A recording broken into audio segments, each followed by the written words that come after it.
Друзі, всім привіт! В цьому відео ми будемо оглядати такий чудовий автомобіль, як Fiat 500. Саме цей автомобіль дуже часто з Америки замовляють наші співвітчизники, і мені захотілося вам розповісти про цей автомобіль, що він з себе представляє в технічному плані, і загалом зрозуміти, чи дійсно це один із найкращих варіантів для міського пересування.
Для початку варто зазначити, що на огляді у нас автомобіль не зовсім для американського ринку. Це офіційний автомобіль, який придбаний у нас в автосалоні в Україні. Але тим не менше, на фоні цього автомобіля я вам розкажу про американські версії, які там встановлювались двигуни, коробки і загалом про технічку.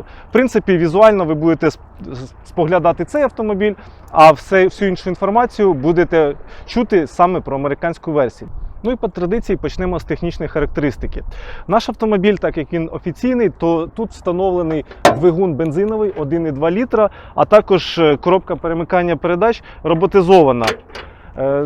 Забігаючи наперед, про цю версію хочу сказати, що вона не дуже вдала і по двигуну, і по коробці, але тим не менше, якщо ми кажемо про американські версії, то вони на автомобілі Fiat 500 зустрічалися, в основній своїй масі йдуть на 1,4 атмосферному двигуні з системою Multi-Air. Це дуже відомий двигун, дуже відома система, ми трішки пізніше про неї ще поговоримо. Отже, у стоці в цьому двигуні атмосферному в нас налічується 101 кінська сила та 133 ньютонометри обертного моменту. В принципі, непогано, для міста достатньо. Якщо казати про цей же двигун, то бувають комплектації турбо, але це не Abarth. Ми забігаємо наперед, це не Abarth. Є версія турбо, яка також на такому ж двигуну 1,4 Multi-Air, але там додано турбіну. І вже у нас потужність складає 135 кінських сил і 201 ньютонометр обертного моменту. Якщо казати про заряджені версії цього автомобіля, то існують версії Abarth. Це тюнінг-ательє, підрозділ, в принципі, концерну Fiat. І вони, в принципі, роблять ці заряджені версії для концерну Fiat. То якщо ми говоримо про версію Abarth, то там вже йде також 1,4 атмосферний двигун з турбіною і на потужність 157 кінських сил або 160 кінських сил, в залежності від того, чи це механіка, чи це автоматична коробка перемикання передач. А по обертному моменту у версії Abarth налічується 231 ньютонометр саме цього моменту. Якщо виділяти конкурентів цього Fiat 500, то на думку зразу спадають такі автомобілі, як Volkswagen Beetle, як Mini Cooper або, наприклад, Mercedes А-класа. Також сюди можна віднести, в принципі, моделі від Citroën C1. Тобто це ті, які, в принципі, будуть конкурентами при пошуку компактного, такого невеличкого автомобіля. Але вони, кожні з них мають як свої плюси, так і мінуси. Якщо виділяти дійсно конкурентів, то, напевно, ці автомобілі, які я назвав, вони підходять. Ще можна по Nissan виділити Micra або навіть Nissan Note, хоча Note може здаватись трішки більшим за ці моделі, які я озвучив. Але тим не менш, мені здається, вона також підходить під такий компактний міський автомобіль, який більше вибирають дівчата, жінки, тому подібне. Якщо говорити загалом про надійність двигуна, а саме 1,4 літра, а цього атмосферного на мульти-ері, то можна виділити, що він досить вдалий двигун. Коли він тільки з'явився, його визнали одним з найкращих двигунів року. Да й загалом, враховуючи, що є вже декілька модифікацій цієї системи Multi-Air, він використовується і на цей час, і в принципі пробіги у автомобіля зустрічаються і 150, і 200 тисяч кілометрів, і особливих проблем в цих двигунах не виявлено. Так, звичайно, можна сказати, що є якісь недоліки. Я не хотів гуглити, там, вибирати якісь для вас стандартні завчені фрази. В принципі, моя спеціалізація більше ваг-група, тому ви, якщо хочете дослідити якісь дійсно там особливості цього двигуна, то потрібно йти на профільні сайти, профільні форуми, і вже хлопці вам підкажуть, хто більш тісно з ними спілкується. Ну, якщо казати взагалом, то все, що я міг бачити в інтернеті, то загалом люди відгукуються як про непогану якість цього мотору. Тобто всі задоволені, і якщо є якісь нюанси, то вони вже, в принципі, можуть стосуватися більш якихось особливостей експлуатації чи особливостей ревізії. Також варто зазначити, що по споживанню двигун непоганий. Витрата пального на цьому двигуні 1,4 атмосферному буде в місті Києві приблизно 6-7 літрів. Тобто це також непогано. Ну і по динаміці автомобіль для своєї ваги, для міста його достатньо, скажімо так. Ну і продовжуючи технічний огляд по коробкам передач, то варто зазначити, що для американського ринку на Fiat 500 встановлювали або механічну коробку передач на 5 ступенів, або автоматичну 6-ступеневу коробку перемикання передач від компанії Aisin. Привід у нас в цих версіях передній. По шасі, архітектура шасів нашого європейця: попереду Макферсон, позаду класична балка. Але я дивився характеристики для Америки, то наче там заявляють, що і позаду в нас багатоважільна підвізка. Чесно кажучи, не знаю. Напишіть, будь ласка, в коментарях, у кого є такий автомобіль, чи дійсно відрізняються в цих моментах для ринків Європи та Америки саме по шасі. Також варто зазначити, що якщо ми кажемо про кузов, то у нас автомобіль досить компактний. Він всього 3,5 метри в довжину, і вага його складає, в залежності від комплектації, близько тони. Також варто відзначити, що паливний бак в цьому автомобілі всього на 35 літрів. Це дійсно дуже мало. Тому, в принципі, треба враховувати цю особливість. Але і споживання пального, про що ми будемо казати трішки пізніше, тут дозволяє не відчувати таких незручностей, що вам буквально кожен день треба їздити на АЗС, заправляти ваш автомобіль. Ні, такого немає, в принципі, цього достатньо. Але ми розуміємо, що об'єм баку, він, в принципі, заручник саме розмірів автомобіля. Якщо сказати про загалом кузов, то у нас автомобіль класичний для цієї моделі, а також такі автомобілі могли бути в кузові Cabrio. Ну і якщо ми вже перелічуємо інші модифікації 500-го Fiat, то це, звичайно, Subcompact Van, це версія 500L. Вона має вже не 2 дверцяти, як в нашій версії, а вже 4 дверцяти, в принципі, для більшої зручності, для більшого комфорту. І якщо ми кажемо про таку міні-кросоверну версію, то це версія 500X, яка також могла бути на повному приводі. Коробки перемикання передач для версії 500L і 500X могли бути це або 6-ступенева механічна коробка перемикання передач, або якщо це версія 500X, то там загалом була автоматична 9-ступенева коробка перемикання передач, але вже від компанії ZF. Ну і також не потрібно забувати, що ця версія Fiat була також електрифікована. Є модель 500E, де встановлений 83 кВт електродвигун. Якщо переводити це на наші цифри, то потужність його складає 111 кінських сил та 200 Нм обертного моменту. Запас ходу в нього приблизно 150-170 км. Але, в принципі, якщо ми розглядаємо такі автомобілі в БУ ринку, то, напевно, вони будуть з запасом пробігу трошки меншими. Важливо зазначити, що Fiat 500 досить якісний по безпеці. Незважаючи на те, що він може здаватися таким тендітним, невеличким і вразливим, насправді цей автомобіль завоював, в принципі, престижну нагороду Top Safety Car. Тобто це нагорода, яка призначається Американським страховим інститутом дорожньої безпеки. Це відома установа в Америці, яка тестує автомобілі на краш-тест, випробовує на міцність, певні якісь збирає статистичні дані.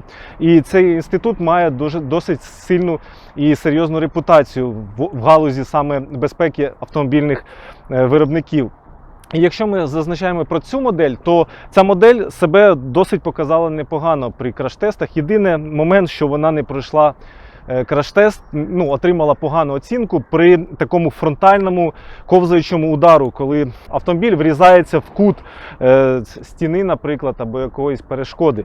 То в такому випадку, звичайно, водій отримує певні ушкодження. Але і незважаючи на це, це не заважало отримати високі оцінки саме від цього інституту американського. В автомобілі у нас є подушки безпеки, це і фронтальні подушки, тобто з керма, з торпедо, також у нас є бокові шторки. Автомобіль досить безпечний, якщо ми беремо в плані там ДТП або якихось зіткнень. Ви можете, в принципі, не сильно хвилюватися, якщо є якесь ДТП. Від серйозних ДТП, від перекидань, звичайно, ніхто не застрахований, але і також ви можете бути впевнені, що автомобіль досить міцний. І дах у нього міцний, це також відзначили саме в цьому інституті. Тому, в принципі, можете бути за безпеку, не хвилюватися. Оглядаючи автомобіль позовні, що можна відзначити в даному автомобілі? У нас, в принципі, можна так сказати, рестайлінгова версія цього 500E, тому що він вироблятись почав з 2007-2008 року і вже мав певні якісь косметичні зміни. Але тим не менше, в нас є лінзована головна оптика, є противотуманки. В принципі, цього достатньо для автомобіля цього класу. Якщо ми кажемо про колісні диски, то вони легкосплавні. Для американського ринку, в принципі, вони були 15 або 16 розмірності, в залежності від комплектації, від версії. Наша комплектація має панорамний дах, тобто люка немає в даній версії автомобіля. Якщо казати про люк, то, напевно, я не знаю, були вони в американських версіях будь-яких із модифікацій або не було. Скоріше за все, люк ми залишимо для версії Cabrio, де повністю дах складається. Але тим не менше в американських версіях також були панорамні дахи, в залежності від комплектації. Комплектації, якщо казати про комплектації, то для Америки були самі базові POP, потім зробили комплектацію Easy, далі зробили Sport, Turbo. Turbo це з турбовим 1.4, але не Abarth. І відповідно сам Abarth був на зарядженій версії двигуна 1.4 Turbo. І в принципі, більше комплектацій, як таких основних, не було. Але в залежності від модельних років вони мінялись, стосувались там і наповнювалися різними модифікаціями по асистентах. Друзі, якщо ми оглядаємо багажне відділення цього автомобіля, то воно дійсно, в принципі, відповідає розмірам цього автомобіля. Воно невеличке, але тим не менш досить високе, і сюди дуже зручно там покласти якісь речі особисті. Великих валіз ви сюди, звичайно, не засунете, але тим не менш на якусь поїздку до рідні на дачу або до рідні в інше місто ви зможете це реалізувати. В принципі, можна було очікувати і гірше від цього автомобіля. Тим не менш, об'єм багажнику непоганий, якщо вже ми робимо знижку на те, що цей автомобіль дійсно класа А. Друзі, перебравшись в салон автомобіля, варто зазначити, що автомобіль, хоч і зовні здається якимось компактним, всередині він здається навпаки об'ємним. В нас автомобіль з панорамним дахом. Я можу сказати, що це дуже цікава версія, і сама стеля у нас світлого кольору, вона придає в об'ємі візуальному. Загалом, що варто відзначити? Варто відзначити, що дуже гарна обзорність в автомобілі, дуже великі вікна, і бокові, і центральне лобове. В принципі, щоб вважати, що якось некомфортно себе відчуваєш за кермом, цього не можна сказати. Все знаходиться досить зручно на центральній частині. В основному це управління аварійкою, управління асистентами, керування світлом, керування клімат-контролем. Клімат-контроль в нашій комплектації однозонний, але я не буду сильно розповідати про комплектації, тому що все одно це європейський автомобіль. Для Америки там, в принципі, йшло більш-менш те ж саме, але відрізнялось в залежності від потреб саме американського споживача. По сидінням. Сидіння у нас тканини, вони могли бути і шкіряні, знову ж таки, для американського ринку. Для американського ринку могли бути підлокітники, тут їх дуже не вистачає, бо незручно, чесно кажучи, без підлокітників. По селектору перемикання коробки передач він знаходиться стандартно на цій центральній консолі, а далі у нас підстаканники, тобто якийсь там 12 вольт прикурювач, мультикермо шкіряне в даному випадку, дисплей для розуміння, що відбувається у нас в автомобілі, з якою швидкістю ми їдемо. Дзеркало з автозатемненням функції. В принципі, щось тут розповідати. Дуже цікавий дизайн, дуже мені нагадує Beetle, як в Бітлі виконаний оцей пластик, такий в колір зовнішнього кузова.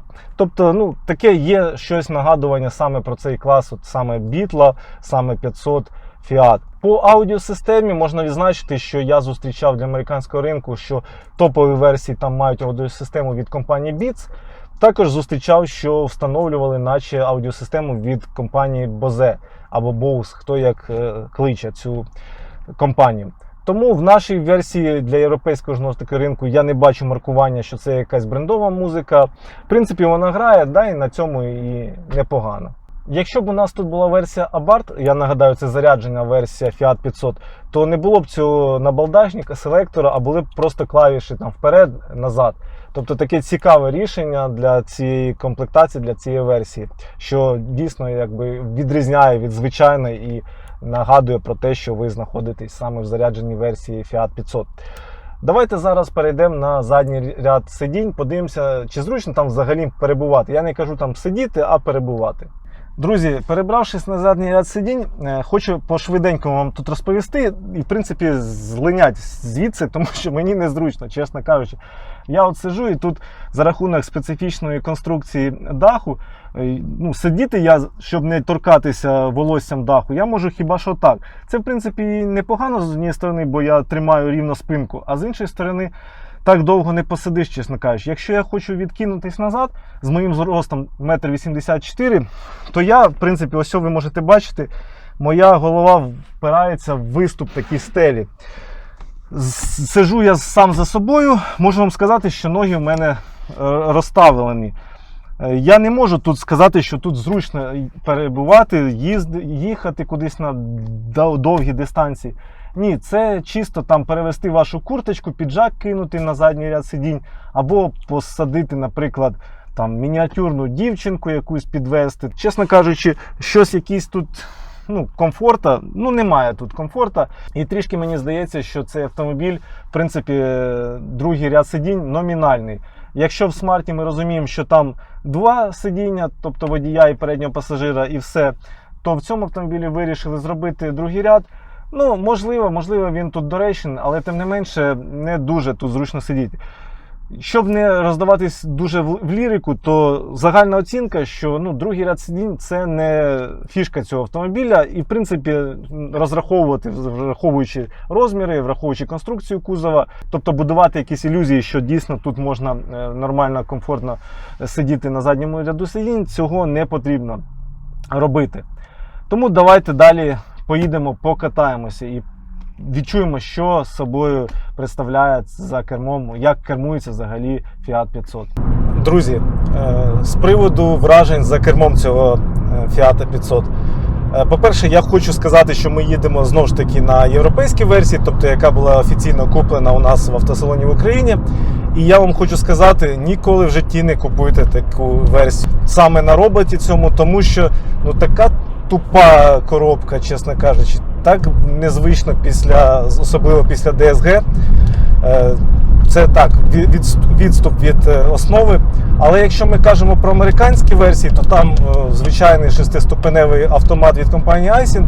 Я на ньому, звичайно, не катався, але якщо ми розуміємо, що це від японців, то там, в принципі, має бути все плюс-мінус звично і безтурботно. Якщо ми кажемо про механіку, ну, механіку у нас сьогоднішній день не дуже зручно в місті, особливо якщо цей автомобіль позиціонується міський для заторів, тобто чіпати цю паличку в вигляді переключання передач механічних, я не думаю, що це дуже так доречно в сьогоднішній час. В іншому варто зазначити, що шумки немає в цьому автомобілі. Їдеш, все шумить, все гримить, від дороги звуки шумлять, тому подібне. Тому я б, звичайно, скажімо так, або зробив якусь додаткову шумку, або, ну, все-таки не можна сказати, що та шумка дуже якась хоча б мінімальна. Воно все дуже скрипить, гримить. Автомобіль у нас має 17 тисяч кілометрів пробігу, але якесь дребіжання є в цьому. Не знаю, по якості збірки, читав відгуки, що Fiat загалом хвалять, але, чесно кажучи, от зараз їду і не думаю, що воно там дійсно виправдані, ці всі позитивні відгуки. Тобто шумки в автомобіля немає. Керованість у нього, звичайно, є свої, скажімо так, недоліки в плані того, що якась така підвізка, вона, мені здається, не зібрана в цьому автомобілі. Знову ж таки, в нашій версії позаду балка, попереду традиційний Макферсон. Не знаю, їдеш собі на такому якомусь іграшковому автомобілі, десь якась гострота керма, вона наче є, але її немає. В нашому автомобілі є така цікава фішка, як натискаєш клавішу і в нас вмикається режим City. І при цьому режимі кермова рейка стає більш, скажімо так, легша. Тобто, не знаю, вона, напевно, покликана, щоб більше керуватися краще, якось легше. Але і в стандартному режимі, якщо ми вимикаємо цей режим City, то і так реєчка досить легесенька. Не можна порівнювати з якимись там гідрачами жорсткими. Знову ж таки, по місту автомобіль буде цікавий. Єдине, що якщо ви будете обирати цей автомобіль, звертайте увагу, чи є підлокітник. Тому що, наприклад, така прірва між мною і переднім пасажиром, і от я з вами розмовляю, мені хочеться покласти лікоть, а нема куди. Тобто їхати завжди так, можливо, але якийсь мінімальний підлокітник, або довстановлюйте його самі.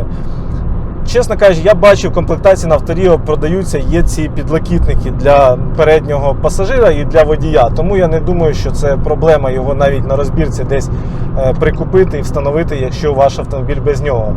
Але не знаю, чи є такі взагалі версії для американського ринку без підлокітника. Якщо ви знаєте, то напишіть в коментарях. Знову ж таки, по шумці їдемо по дорогам, де пошкоджене полотно дорожнє гусеничною технікою. Все це дуже відчувається, дуже голосно, гучно. Якісь, якщо нерівності, то автомобіль досить жорстковатий. Знову ж таки, він новий по суті, тобто тут немає якихось зношених елементів, але м'якості якоїсь нема. Коротка колісна база, але мені здається, можливо, якісь елементи можна було б зробити більш м'якшими, щоб відчувати якийсь комфорт. Чесно кажучи, враження за кермом у мене, щоб, скажімо так, не ображати нікого, мені не сподобалось, чесно кажучи. Тобто ти відчуваєш себе якось невпевнено. Саме сидіння, воно тебе не підтримує нормально, немає підлокітника. Тобто в мене вже права рука втомилася, бо я якось звик підлокітник мати під рукою. Тут така прірва, що можна, в принципі, аж до самої підлоги руку опустити. Може так вона трошки відпочине. По шумці дуже я вже втомився казати, тому що їду, підвищую голос, це все напрягає. Якщо ви кудись їдете на дальній відстані з пасажиром або ззаді у вас позаду діти будуть, то я думаю, що це також буде якось не дуже комфортно, бо все буде громихати, свистіть, шуміти і тому подібне. По комфорту, якісь елементи по підвісці також жорстковата. Наче жорстковата, якісь нерівності, вона стрибає. Якось такі неоднозначні враження, чесно кажучи. По огляду супер, все дуже видно. Великі бокові вікна, велике лобове вікно, дуже гарно все видно. Дзеркала також дуже інформативні, в них дуже добре видно дорогу. В іншому якихось плюсів, напевно, все-таки плюси тут потрібно шукати саме на кожен день, коли ти будеш їздити там на роботу, в заторах, дивитись на цю витрату палива. Але знову ж таки, офіційні автомобілі ці на 1.2 і на роботі це знущання, чесно кажучи, з людей. В Америці, для Америки, я думаю, вона б не була такою популярною, якби там встановлювали таку ж саме компоновку з такою ж коробкою і з таким же двигуном. Тому там і почали встановлювати саме традиційний 1.4 атмодвигун і коробочки, в принципі, механіку і, в принципі, коробку автомат від Aisin. Друзі, зараз я спробую виділити плюси-мінуси автомобіля, знову ж таки суб'єктивно, уже за підсумками мого знайомства з ним.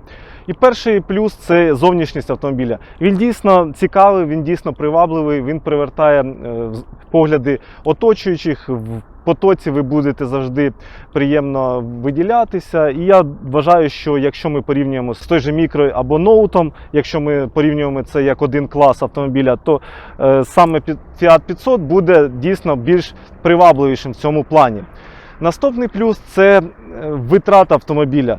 Вона дійсно, в принципі, непогана для міста, для заторів, для тянучок якихось. 6-7 літрів в місті – це непоганий показник і, в принципі, заслуговує на те, щоб включити його до плюсів автомобіля. Наступний плюс – це те, що автомобіль дійсно компактний, дійсно призначений для міста. Тобто це автомобіль для європейських споживачів був придуманий, де обмежена, скажімо так, територія, обмежені якісь пересування, паркування. Якщо ми кажемо про Київ, то на ньому дуже зручно в Києві. Ви десь приїжджаєте в центр, де немає запаркуватися, ви знаходите шпарину, щілину, ви зможете, в принципі, спробувати запаркуватись на цьому автомобілі будь-де в центрі. Я вважаю, що це непоганий плюс для цього автомобіля. Також плюсом я виділю безпеку автомобіля. Те, що він отримав непогані оцінки і від європейських краш-ательє, і від американських інституцій, це заслуговує на повагу і дійсно для такого класу можливість забезпечити безпеку водію, пасажирам, це також варте уваги і не потрібно скидати з рахунку. Тому я вважаю безпеку це дійсно плюс автомобіля Fiat 500. Якщо казати про мінуси автомобіля, то насправді я не зміг так для себе виділити якихось критичних мінусів, але щоб уже розбавити плюси, то скажу такі мінуси, як все-таки недостатня потужність двигуна, якщо ми беремо автомобіль не на тільки пересування по місту, а взагалі як основний сімейний автомобіль. Тому що якщо ви поїдете на ньому по трасі, то він досить важкуватий десь при обгонах і тому подібне, під гірку трішки буде важкувато. І це не стосується цього двигуна 1.2, це саме стосується 1.4 без турбіни. На турбіні, звичайно, трішки краще, в залежності від того, що вага автомобіля невелика. Але тим не менше, якісь можливості десь кудись обігнати когось по трасі, мені здається, це такий недолік. Розумію, що може це натягнуте, ви скажете, що зі мною не погоджуєтесь, але тим не менше для себе я вважаю все-таки мінусом цього автомобіля. Наступним мінусом я виділю недостатню шумоізоляцію. Я розумію, що клас автомобіля, в принципі, про шумоізоляцію думав в останню чергу, але тим не менше варто зазначити, що автомобіль шумноватий. Якщо по місту це невеликі швидкості, то цього достатньо, а якщо ми кажемо десь по трасі, де буде вітер, знову ж таки, або десь просто шумно буде, загалом, якщо довго ви на ньому будете їхати, при швидкості 100-120 км на годину, то мені здається, трішки у вас голова буде боліти після цього. Наступний мінус, я виділив би, в принципі, немаленьку ціну на ці автомобілі. Якщо ми кажемо про наш конкретний автомобіль, він 17-го року. Я подивився ціни на 17-й рік для Америки. Вона, в принципі, плюс-мінус так і само вартує. Це порядку 10 тисяч за непоганий екземпляр, з несильним ударом в Америці, з невеликим пробігом, до 100 тисяч або 100 з чимось невеличким гаком. Непогана комплектація на автоматі. Цей автомобіль буде коштувати, по-доброму, біля 10 тисяч доларів на поточний момент. І я вважаю, що за ці гроші можна, в принципі, подивитись щось краще. Знову ж таки, в цьому ж класі, якщо ми кажемо про, наприклад, той же Volkswagen Beetle, де буде і двигун повеселіше, якщо ми беремо 1.8 турбовий або 2-літровий турбовий двигун, його можна ще й чіпанути, і машина теж не менш культова. Я розумію, в принципі, хто що більше полюбляє, але мені здається, за 10 тисяч можна все-таки придбати той же міні непоганий, в залежності який там двигун, звичайно, бо там є невдалі ще й двигуни. Але тим не менше, варто зазначити, що ціна для мене це такий собі мінус цього автомобіля. Друзі, підсумовуючи, що можна сказати взагалі про Fiat 500? Це дійсно цікавий автомобіль, це дійсно культовий автомобіль, тому що це така собі реінкарнація Fiat 500, який був дуже популярний в Європі 50 років тому назад. І коли його випустили в 2007-2008 роках, він став бестселером. І в принципі ці модифікації по кузову L, X і електрична версія тільки підтверджують ті враження у покупців, що автомобіль дійсно заслуговує уваги. Якщо казати, варто його купувати або не варто, на мій погляд, автомобіль чудово виконує свою роль саме міського компактного автомобіля. Він економний, він компактний, на ньому зручно їздити по місту, на ньому зручно паркуватися, його, в принципі, зручно обслуговувати, тому що, знову ж таки, і витрата пального невелика, і по розхідникам тут невеликі ціни, тут невеликий об'єм моторної оливи, невеликі там запчастини, щоб по ціні я маю на увазі, щоб там чогось лякатися. По кузовним деталям, то, в принципі, на розбірках їх вистачає, щоб щось там боятись, де ви там пошкодите капот, чи крило, чи бампер, в принципі, можна за це сильно не хвилюватися. Якщо ми кажемо загалом про те, що це автомобіль, хтось його більше вважає жіночим, дівчачим. З цим можна погодитись в залежності, знову ж таки, від комплектації, від розфарбування, але тим не менш багато чоловіків на них їздять і в цьому немає проблем. Ви, якщо будете їхати, ну, скажімо так, це тільки залежить від вас, як ви себе уявляєте в цьому автомобілі, як взагалі, чи є у вас якісь комплекси з приводу його зовнішнього вигляду, чи немає. Ви можете їздити на вихідних на якомусь об'ємному моторі, там, наприклад, на Chrysler 2,4 літра, а в будні дні для економії, для компактності, для зручності використовувати цей автомобіль. І це буде розумно. Тому, друзі, якщо вам було цікаво, ставте вподобайки, підписуйтесь на канал, приїжджайте на наші сходки. Я сподіваюся, вам було цікаво подивитись на цей огляд. Всім гарного дня!